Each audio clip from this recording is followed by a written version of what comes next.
a dental problem, and for his trust in this dentist, this psychotic dentist, Cecil the Lion met his doom. Okay, now that's enough of that. The other thing I wanted to bring up, which one thing leads to another here on the Cabaret sometimes, is a TV show called Zoo. Now, Chuckles, you said you're not familiar with this yet, right? No, I'm not. Okay, no, I wish my girlfriend was still here, but, oh, there she is. Yeah, Zoo. Right, you like it. Yeah. Zoo is on, it's a new weekly show on Tuesday, 9 p.m. on CBS, so, which is actually a good thing. It's been a long time since there's been a horror-themed program, other than vampires and zombies. A straight horror-themed program on one of the big four networks. So that in itself is a good thing. And what it involves, and it's a perfect segue from a show dedicated to Cecil the Lion, because Zoo involves the revolt of the world's animals against humanity. Nice. Yeah, you don't get segues like this by accident. There's some kind of karma at work here. And like I say, the girlfriend likes it. Several other people like it. Myself, I'm a little lukewarm on it, but I think the problem is it's not the show itself, but it's been done before. I'm thinking about, and since we're celebrating nerdhood here on the show, this week on both the Haunted Cabaret and Chuckles' Crypt, I can think of a B movie from back in the late 70s called Day of the Animals. So Chuckles, does that ring a bell? Yes, I remember. Vaguely in the past, right? Parts of that movie. Yeah, my favorite part about that movie was the promotional line. Now it's their turn. Day of the Animals. And if I'm not mistaken, it showed a lion leaping out of the poster. All right, so that sounds good. It doesn't get better, I'll tell you, as far as segues. But, yeah, Day of the Animals. And then if you go back before that, I'll recommend to everyone out there that still believes in the written word, there was a story by a writer called Arthur Machen back in the late 19th century, called The Terror. And this Arthur Machen, he was a writer very much admired by H.P. Lovecraft. He was a big influence on Lovecraft. And Machen's story, The Terror, is about a revolt of the world's animals as a result of all the hatred that polluted the world's spiritual environment during World War I. And it drove all the animals of the world mad because they couldn't handle the level of hatred that was being given off by mankind, which I think is an awesome idea. I don't know what the punchline is going to be in Zoo. I think in Zoo it's going to be a disease, right? Yeah. Yeah. Not paying attention. No. You're already zoned out. Yes, I am. But I think in Zoo that it's going to be a new disease that, just like in the zombies, it's always these days it's always a genetic thing, like a biohazard. So, yeah, it'll be a disease that sends the animals crazy. So it's going to affect every animal, this disease? So it's a Zoo, every animal, or is it just cats, lions, and tigers and bears? Every animal. So it starts out with the obvious, but then it's going to be all of them. Wouldn't that affect us as well, being animals? That virus?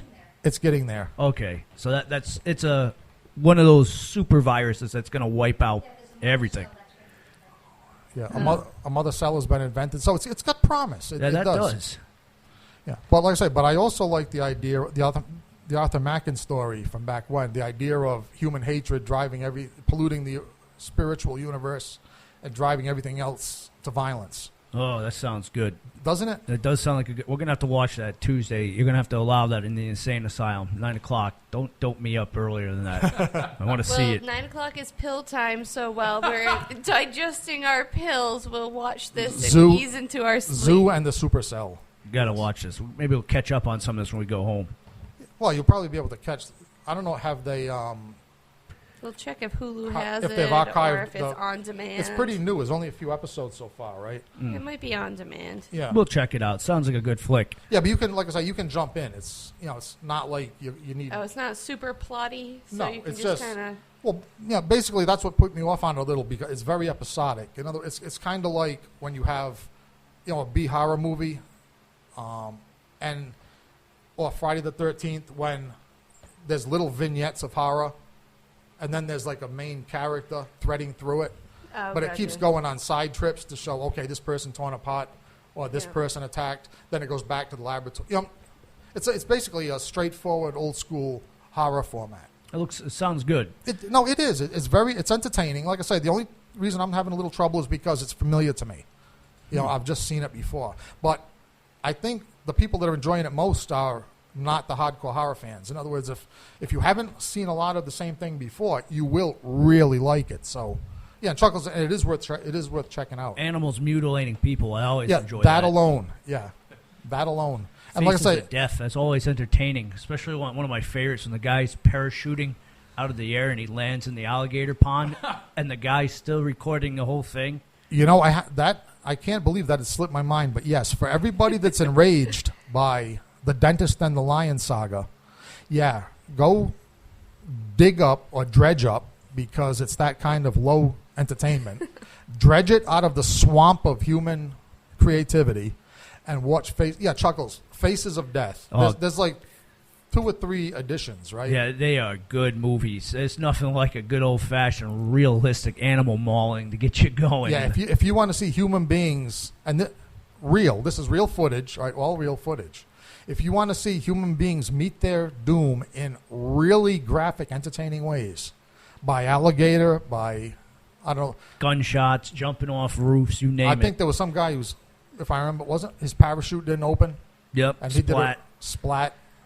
Yeah, if you want to see people splatted, alligator devoured, yeah, check out Faces of Death. That's the big recommendation this week from the Haunted Cabaret.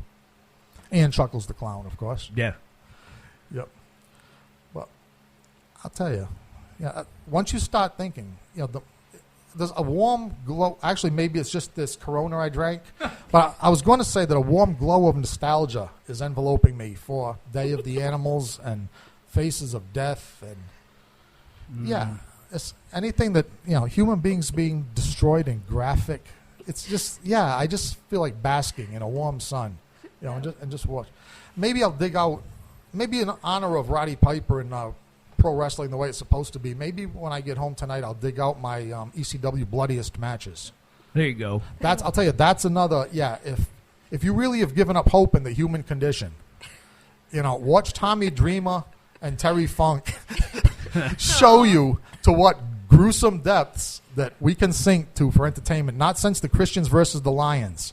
Or my good friend Primetime Brian Lee. With all we do is mention ECW and Tony Jones pipes in. Ridiculous amounts of tables set up. Now, this is when ECW was first getting its start. They were still doing bingo halls. So I just picture them renting out this bingo hall and then setting up scaffolding and about a dozen tables, and Primetime Brian Lee goes through Was said it Brian tables. Lee that set up that record number of tables? Because I remember so, that it was like a ziggurat pyramid of tables. Was that him? Because I was going to give the credit to the Dudley Boys, but no, right? Yeah, I think that was him. Okay.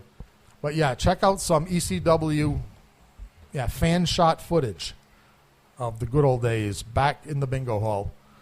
Although I'll tell you, WW, and again, I'm going to say WWF because the best stuff took place before they changed that last letter. I think if I actually had to come down to it, though, I would take the WWF hardcore over the ECW hardcore most of the time. It had a certain style to it that ECW didn't. ECW was maybe the Ramones' first album, and then WWF was maybe Rocket to Russia. Still, good stuff, just a little bit more style. All right, let's go back to, speaking of Ramones, I don't have the Ramones on the list this week, but let's get back to the music at least. We'll bring some Ramones next show. All right, Another great segue. I'll tell you, another great segue, especially if we reference back to the idiot with the high-powered rifle and the lion again. By the time they get done with this man, yes, he's going to need a lot of lawyers, guns, and money to get out of this one. Warren Zevon here on the Haunted Cabaret, Rhode Island Free Radio. They want him back. He's already.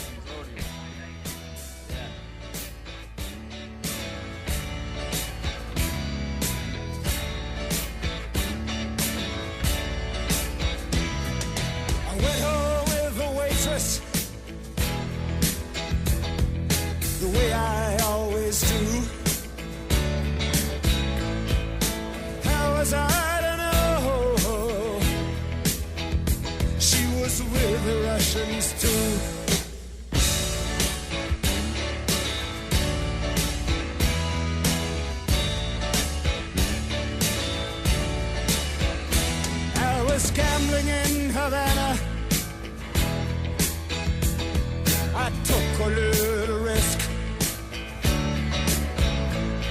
Send lawyers, guns, and money.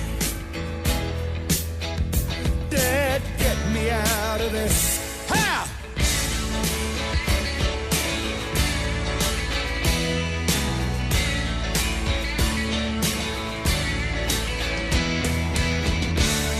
I'm the innocent bystander. Somehow I got stuck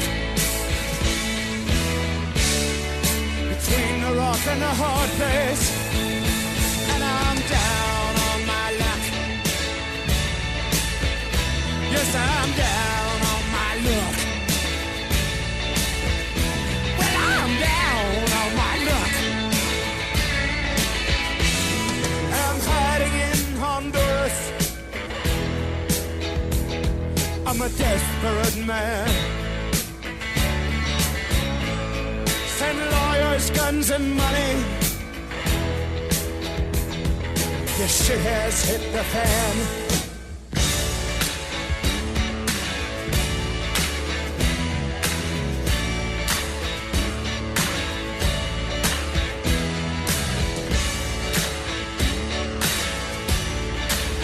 All right, send lawyers, guns, and money.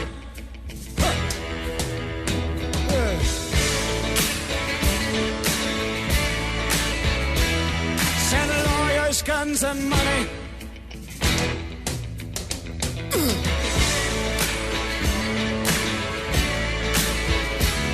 Send lawyers, guns, and money. Hey!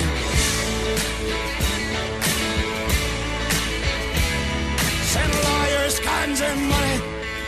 Oh! Yeah.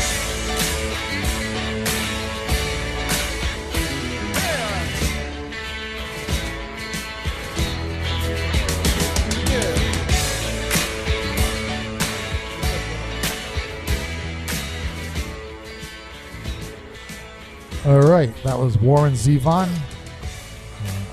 Lawyers, Guns, and Money. And I guess money's, our final segment. I guess money is the motivator here too. We're looking at, in the tradition of this show's theme of animal violence, for and against. Yeah, a remake of the Stephen King novel Cujo. And you know something? The first Cujo I remember being a little terrified by as a kid. But when I got older, I'm like, why? I just felt bad for the dog. Yeah, I mean, I've read the novel, King's novel. Written on the page, it works because he can create an atmosphere of horror, right, and suspense by describing the dog. It's a dog, and in the novel there's a supernatural element, which it's a slight supernatural element, but it's enough of an element to make the dog genuinely terrifying. They left that out in the first movie. I'm pretty sure they'll leave it out of this one. Yeah, looking at this dog, a Saint Bernard. Well, you have a problem because as soon as you try to show an evil dog or a possessed dog or a dog, shall we say, under the influence of hostile forces, however they want to present it, you can CGI it. You can give us a computer graphics dog, which is going to stink. Right, really bad. That would be thank you, really, really bad. Yeah, CGI is not popular around the Haunted Cabaret or the Crypt. I'm pretty sure. No. Or you can get a real dog, and then you're left with the question of what kind of dog do you get? And what I'm looking at here on the preview on Nurse Misery's tablet is Saint Bernard. Yep, Saint Bernard. Yeah. Beethoven, otherwise. Okay, yeah, Beethoven is making an appearance in the new Cujo. I really,